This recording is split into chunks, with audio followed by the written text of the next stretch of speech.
தந்தி TV நேயர்களுக்கு வணக்கம். இன்றைய திரை விமர்சன நிகழ்ச்சியில் நம்ம பார்க்க போகிற திரைப்படம் ரெட்ரோ.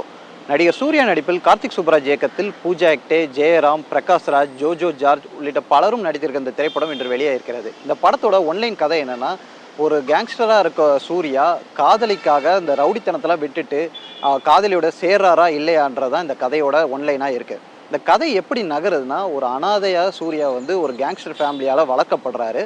அந்த வளர்க்கப்படும் தந்தையாக ஜோஜோ ஜார்ஜ் நடிச்சிருக்காரு. ஒரு கட்டத்துக்கு மேலே இந்த ரவுடித்தனத்தில் விட்டுட்டு ஒரு ஃபேமிலி லைஃப்பை லீடு பண்ணுறதுக்கு சூர்யா முயற்சிக்கிறாரு. ஆனால் ஜோஜோ ஜார்ஜ் ஒரு கடத்தல் பொருளை என்கிட்ட கொடுத்துட்டு நீ வந்து ஒரு ஃபேமிலி லைஃப்பை லீடு பண்ணுன்னு சொல்கிறாரு. இல்லைன்னா அவரோட காதலியான பூஜா ஹெக்டேயை கொலை பண்ணிடுவேன்றாரு. இப்போது இந்த சந்தர்ப்பத்தில் பூஜா ஹெக்டேயை காப்பாற்றும் முயற்சியில் ஜோஜோ ஜார்ஜ் கையை வந்து சூர்யா வெட்டிடுறாரு. இதற்காக 5 வருஷம் ஜெயிலில் இருக்கார். இப்போது அவர் மீண்டும் அந்த ரவுடித்தனத்தை செய்கிறதுனால அவரிடம் பிரிஞ்சு பூஜா ஹெக்டே அந்தமான் தீவுக்கு போய் இருந்து அங்கே உள்ள மருத்துவ சேவையில் ஈடுபடுறாங்க. இப்போ இவர் வந்து சூர்யாவுக்கு அவன் பூஜா ஹெக்டே வந்து அந்தமான் தீவில் இருக்கிறது வந்து தெரிஞ்சு விட்டது. அதனால் அவரை தேடி மீண்டும் அவரோட இணையறதுக்கான முயற்சியில் வந்து சூர்யா ஈடுபடுறாரு. ஆனால் அங்கே தான் அந்த கதையோட பெரிய ட்விஸ்டே இருக்குது. சூர்யா வந்து அனாதைன் என்று ஆரம்பத்தில் சொன்ன காரணத்தில் இதற்கு அவருக்கான விடை வந்து அந்த அந்தமான் தீவில் வந்து கிடைக்குது. ஏன்னா அங்கே வந்து நாசர் வந்து ஒரு பெரிய டானாக இருக்கார். அதாவது ஒரு ரப்பர் எஸ்டேட் முதலாளியாக இருக்கார். அங்கே உள்ள மக்களை அடிமைப்படுத்தி அங்கே வந்து அடிமைப்பட்ட அந்த மக்களை வந்து வச்சு சில போட்டிகள்லாம் விளையாடுறாங்க. இந்த போட்டியில் வெல்றவங்க தோக்குறவங்கள கொல்றது, இப்படி அந்த மக்களை வந்து அடிமைகளாக பயன்படுத்துகிறாங்க. ஒரு விளையாட்டு பொருளாகவும் போட்டிகளுக்கான ஒரு காட்சி பொருளாகவும் அவங்க வந்து பயன்படுத்தி கொடுமைப்படுத்துகிறாங்க. இந்த கொடுமைப்பட்ட அடிமை மக்களை வந்து சூர்யா எப்படி மீட்டுறாரு, இவரும் அந்த கிராமத்திலேருந்து வந்தவர் தான் என்ற விஷயம் அவருக்கு தெரியுது. இறுதியாக தான் கிராமத்து மக்களை மீட்டு அவர்களுக்கான உரிமையை அவர் மீட்டெடுக்கிறது தான் இந்த படத்தோட கிளைமேக்ஸாகவே இருக்குது.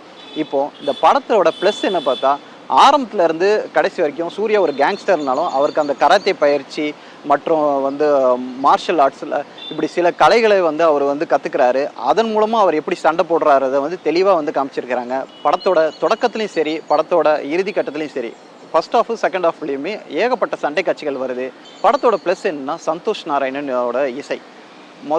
அந்த கனிமா பாடல்லேருந்து தொடங்கி அடுத்தடுத்த பாடல்கள் நம்மளை வந்து முணுமுணுக்க வைக்கிறது. அதே போல் பேக்ரவுண்ட் மியூசிக், அதாவது பிஜிஎம், ஒவ்வொரு சண்டை காட்சியில் வர அந்த பிஜிஎம் மியூசிக்கும் சரி ரொம்பவே சிறப்பாகவே அமைஞ்சிருக்குன்னே சொல்லலாம். படத்தோட மைனஸ், ஃபர்ஸ்ட் ஹாஃப்லும் சரி செகண்ட் ஹாஃப்லும் சரி கொஞ்சம் ஸ்லோவாகவே நகருது. அது வந்து சிலருக்கு வந்து சூர்யா ஃபேன்ஸுக்கு ரொம்ப பிடிக்குமே தவிர ஒரு ஜென்ரல் ஆடியன்ஸாக அதை பார்க்கும்போது என்னடா கொஞ்சம் ஸ்லோவாக நகருதேன்றது ஒரு ஃபீல் பண்ணுற அளவுக்கு தான் இருக்குது. படத்தோட இன்னொரு ப்ளஸ் என்ன, சூர்யாவோட கெட்டப்ஸ்.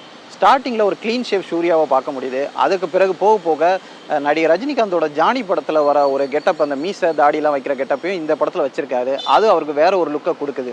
அதே போல் அந்த பாடி லாங்குவேஜ், மேனரிசம், டைலாக் டெலிவரியும் சூர்யா வந்து கார்த்திக் சுப்ராஜ் சூர்யா வச்சு ஒரு எக்ஸ்பெரிமெண்ட் பண்ணியிருக்காரு. அது நல்லாவே ஒர்க் அவுட் ஆகிருக்குன்னே சொல்லலாம். மொத்தத்தில் அந்த படத்தில் ட்ரெய்லர்லையும் இந்த படத்தில் காட்சிலையும் சொல்வது சிறப்பான தரமான சம்பவங்கள் இருக்குன்னுவாங்க. அந்த மாதிரி நம்ம எதிர்பார்க்காத பல சம்பவங்கள் இந்த படத்தில் இருக்கிறது கூடுதல் சிறப்பாக இருக்குது. மேற்கொண்டு இன்னொரு திரைப்படத்தின் மூலம் உங்களை சந்திக்கும் வரை உங்களிருந்து விடைபெறுவது உங்கள் ராஜா.